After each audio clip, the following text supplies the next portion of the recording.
Hi friends, welcome back to my channel. ದಯವಿಟ್ಟು ಯಾರೇ subscribe ಆಗಿಲ್ಲ ಇವಾಗಲೇ ಸಬ್ಸ್ಕ್ರೈಬ್ ಮಾಡಿ. ಪ್ಲೀಸ್ ವಿಡಿಯೋ ಇಷ್ಟ ಆದರೆ ಲೈಕ್ ಮಾಡಿ. ಪ್ಲೀಸ್ ದಯವಿಟ್ಟು ಸಬ್ಸ್ಕ್ರೈಬ್ ಮಾಡಿ. ಒಂದೊಂದು ಸೈಡ್ ಒಂದೊಂದು ರೀತಿ ಹೇಳ್ತಾರೆ. ಇದಕ್ಕೆ ಮಂಡಕ್ಕಿ ಉಸ್ಲಿ ಅಂತಲೇ ಹೇಳ್ತಾರೆ, ಬಟ್ ನಮ್ಮ ಸೈಡ್ ನಾವು ಇದಕ್ಕೆ ಪುರಿ ಉಪ್ಪಿಟ್ಟು ಅಂತ ಹೇಳ್ತೀವಿ.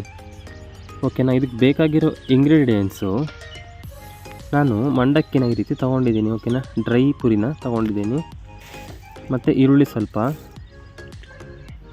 ಮತ್ತು ಟೊಮೊಟೊ, ಹಸಿಮೆಣ್ಸಿನ್ಕಾಯಿ ಸ್ವಲ್ಪ,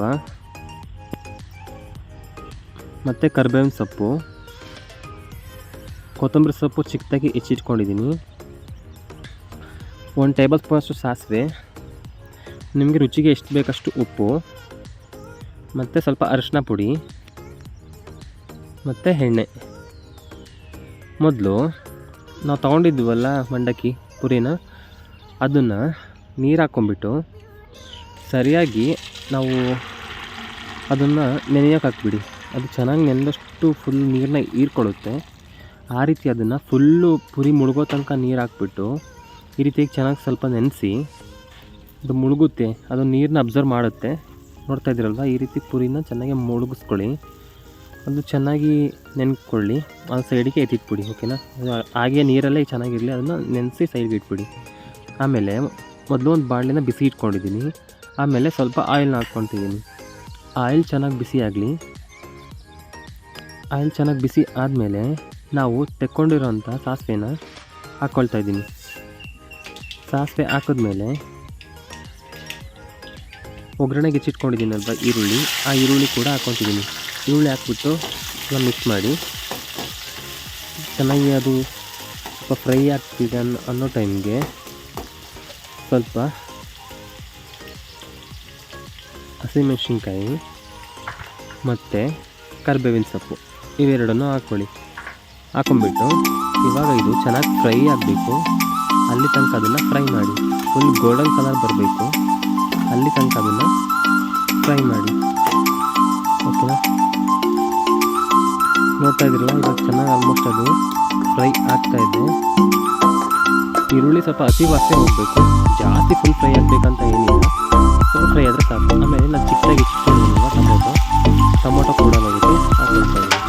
ಟೊಮೊಟೊ ಹಾಕಿದ್ಮೇಲೆ ಇಮಿಡಿಯೇಟಾಗಿ ಉಪ್ಪನ್ನ ಹಾಕ್ಕೊಳ್ತೀನಿ. ಉಪ್ಪನ್ನ ನಾನು ಏನಕ್ಕೆ ಟೊಮೊಟೊ ಹಾಕಿ ಕೂಡಲೇ ಹಾಕ್ತೀನಿ ಅಂತ ಹೇಳಿದ್ರೆ ಅದು ಬೇಗ ಬೆಂದೋಗ್ಬಿಡುತ್ತೆ. ಆಮೇಲೆ ಅರಿಶಿನ ಪುಡಿ ಇಷ್ಟನ್ನು ಹಾಕ್ಬಿಟ್ಟು ಒಂದು ಸಲ ಚೆನ್ನಾಗಿ ಮಿಕ್ಸ್ ಮಾಡಿ. ಅರಿಶಿನ ಪುಡಿ ಮತ್ತು ಉಪ್ಪು ಚೆನ್ನಾಗಿ ಮಿಕ್ಸಾಗಿ ಟೊಮೊಟೊ ಸ್ವಲ್ಪ ಸಾಫ್ಟ್ ಆಗಬೇಕು, ಅಲ್ಲಿ ತನಕ ಅದನ್ನು ಸ್ವಲ್ಪ ಫ್ರೈ ಮಾಡಬೇಕು. ನೋಡ್ತಾ ಇದ್ರಲ್ವ, ಇವಾಗ ಅನ್ನಷ್ಟು ಟೊಮೊಟೊ ಚೆನ್ನಾಗಿ ಫ್ರೈ ಆಗ್ತಾಯಿದೆ.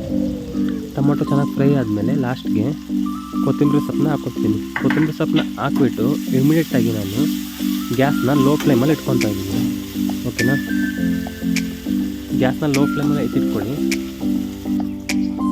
ಇವಾಗ ಇದೇ ಗೊಜ್ಜಿಗೆ ನಾವು ನೆನೆಸಿ ಇಟ್ಕೊಂಡಿದ್ವಲ್ಲ ಪುರಿನ, ಆ ಪುರಿನ ನೀರನ್ನ ಚೆನ್ನಾಗಿ ಹಿಂಡ್ಬಿಟ್ಟು, ನೋಡಿ ಈ ರೀತಿ ಕಾಣಿಸ್ತಾ ಇದೆಯಲ್ವಾ, ಈ ರೀತಿಯಾಗಿ ಹಾಕ್ಕೊಳ್ಳಿ. ಚೆನ್ನಾಗಿ ನೀರನ್ನ ಹಿಂಡ್ಕೊಳ್ಳಿ. ನೀರನ್ನ ಹಿಂಡ್ಬಿಟ್ಟು ಎಲ್ಲ ಪುರಿಯನ್ನು ಕೂಡ ಮಂಡಕ್ಕಿನ ಇದಕ್ಕೆ ಹಾಕ್ಕೊಳ್ಳಿ. ಹಾಕ್ಬಿಟ್ಟು ಒಬ್ಬರು ತೆಂಗಿನಕಾಯಿ ತುರಿ ಬೇಕು ಅನ್ನೋರು ಹಾಕ್ಕೊಳ್ತಾರೆ, ಬಟ್ ನಾನು ಹಾಕ್ಕೊಳ್ಳಲ್ಲ, ಯಾಕೆಂದರೆ ಜಾಸ್ತಿ ಟೈಮ್ ಇಡೋದು ಬರಲ್ಲ.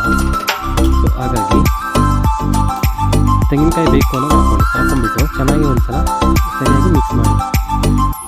ಗ್ಯಾಸ್ ಲೋ ಫ್ಲೇಮಲ್ಲೇ ಇಟ್ಬಿಟ್ಟು ಚೆನ್ನಾಗಿರುತ್ತೆ. ಮಿಕ್ಸ್ ಆಗುತ್ತೆ. ನೋಡ್ತಾ ಇದ್ದೀರಲ್ಲ, ಚೆನ್ನಾಗಿ ಮಿಕ್ಸ್ ಆದರೆ ನಿಮಗೆ ಮಂಡಕ್ಕಿ ಉಸ್ಲಿ ರೆಡಿ. ಓಕೆನಾ. ಸಖತ್ ಟೇಸ್ಟಾಗಿರುತ್ತೆ. ನೀವು ಒಂದು ಸಲ ಟ್ರೈ ಮಾಡಿ, ಹೇಗಿತ್ತು ಅಂತ ಕಮೆಂಟ್ ಮಾಡಿ. ಪ್ಲೀಸ್ ದಯವಿಟ್ಟು ಯಾರೇ ಸಬ್ಸ್ಕ್ರೈಬ್ ಆಗಿಲ್ಲ ಇವಾಗಲೇ ಸಬ್ಸ್ಕ್ರೈಬ್ ಮಾಡಿ. ಬಟ್ ನಮ್ಮ ಸೈಡ್ ನಾವು ಇದಕ್ಕೆ ಪುರಿ ಉಪ್ಪಿಟ್ಟು ಅಂತ ಹೇಳ್ತೀವಿ. ನಿಮ್ಮ ಸೈಡ್ ನೀವೇನಂತೀರ ಅದನ್ನು ಕಮೆಂಟ್ ಮಾಡಿ ತಿಳಿಸಿ.